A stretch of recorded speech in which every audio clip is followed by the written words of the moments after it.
Il n'y a pas de moment bien choisi ou pas bien choisi. Tous les jours, on devrait pouvoir avoir donné l'accès, ce qu'on appelle au Pulchan Dati du Ham Israël, donner l'accès aux Juifs de pouvoir respecter leur foi et respecter leur religion.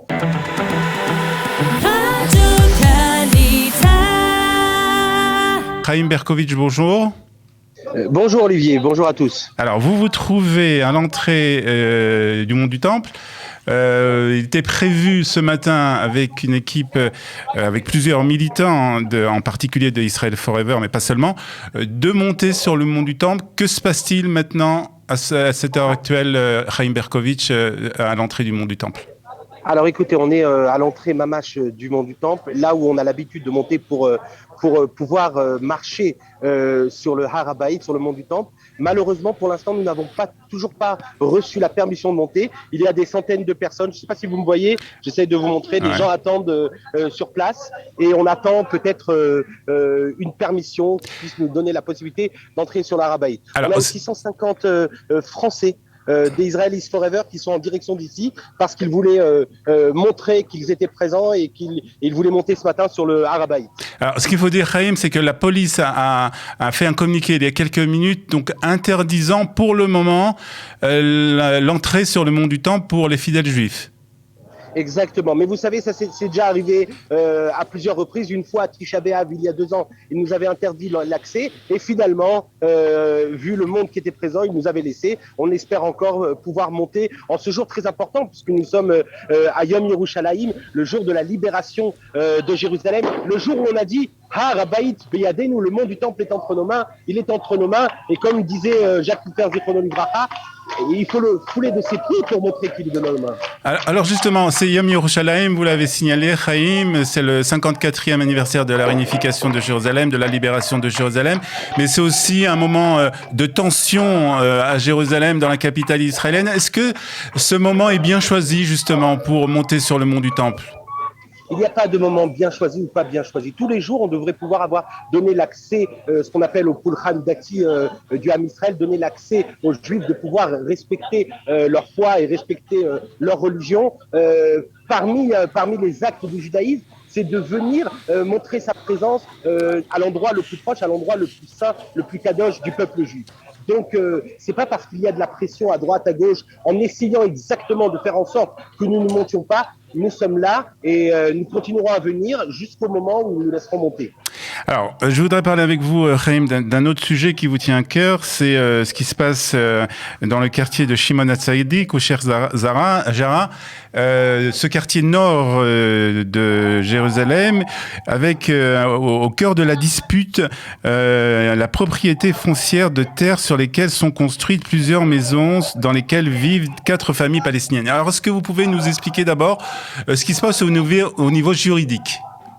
Mais je vais vous expliquer tout simplement. On parle d'un quartier, le quartier de Shimon HaTzadik, c'est un quartier qui a été acheté dans les années 1860. Il a été acheté tout simplement parce que les Juifs, à l'époque ottomane, ont demandé la possibilité au Pacha de pouvoir venir prier, de ne pas payer l'entrée au tombeau de Shimon HaTzadik, le même Shimon HaTzadik qui est cité dans la Mishnah. Maintenant, le Pacha leur a dit à la place, je vous donne la possibilité d'acheter les terres. Et c'est pour ça que les Juifs ont acheté 17 hectares juste tout autour du tombeau. Il y avait un quartier juif jusqu'en 1948. Un quartier juif où des enfants habitaient, un quartier juif où il y avait des familles qui vivaient dans ces maisons. Ces maisons avaient été achetées par le Vahada Sfaradi et le Vahada Ashkenazi. Si vous voulez, c'est le Yishuv de l'époque. C'est l'implantation juive à Jérusalem avant la création de l'État d'Israël. Maintenant, en 1948, après qu'il y ait eu des assassinats tels que, vous savez, les 72 médecins et infirmières qui partaient pour le Mont Scopus, ils se sont fait assassiner juste à côté du quartier. Les Anglais ont demandé aux Juifs de quitter le quartier. Malheureusement, pendant 19 ans, ce quartier était aux mains des Jordaniens. Les Jordaniens ont placé des familles. Et aujourd'hui, nous sommes de retour chez nous. Les maisons nous appartiennent. Vous avez retrouvé les actes de propriété, Chaim ?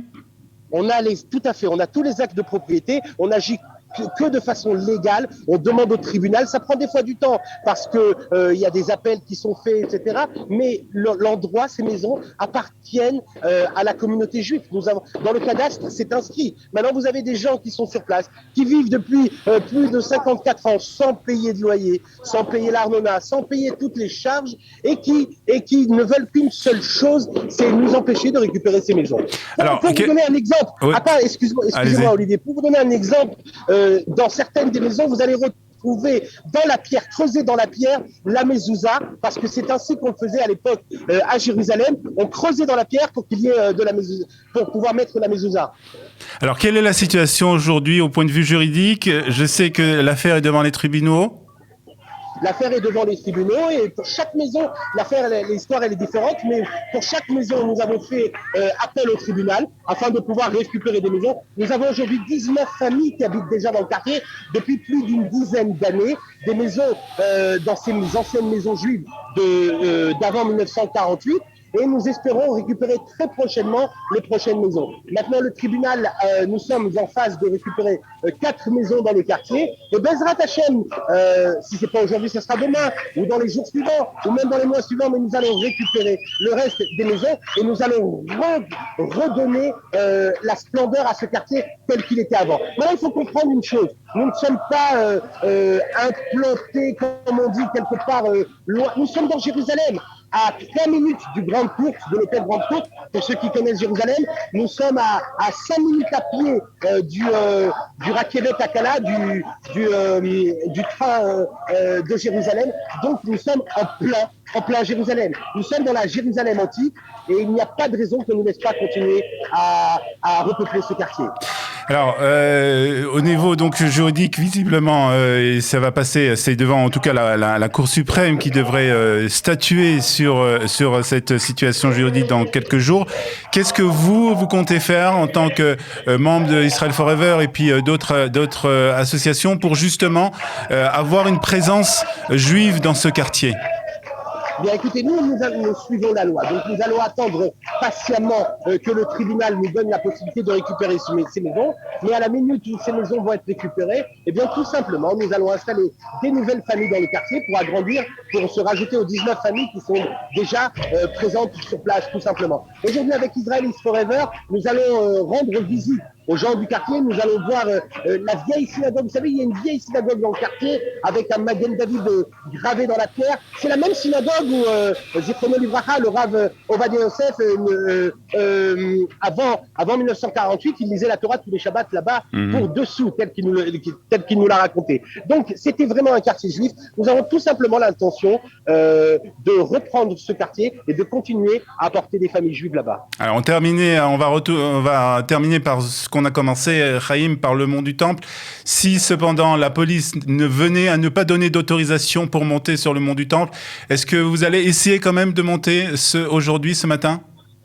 Non, nous n'allons pas monter de façon sauvage et de façon illégale. Nous sommes là, nous sommes prêts à monter sur le Har HaBayit, mais nous attendons les autorisations. Nous sommes là, on espère réellement avoir l'autorisation, on espère réellement que le gouvernement, que Binyamin Netanyahu, que tous ceux qui décident que le Mafkal HaMishtara ne cède pas sous la pression de ceux qui veulent nous empêcher exprès d'y monter. Nous sommes là et nous avons une seule intention, c'est de pouvoir, mon frère Kadosh Baruch Hu, comme depuis 67, chez Kriyanou, Vekimanou, Veguanou, Lazmanazé, aujourd'hui, Jérusalem est réunifiée et Bezrat Hashem dans le but que très prochainement, eh bien, on montera peut-être ensemble, Olivier, avec des corbanotes et on montera pour le Beth Amikdash.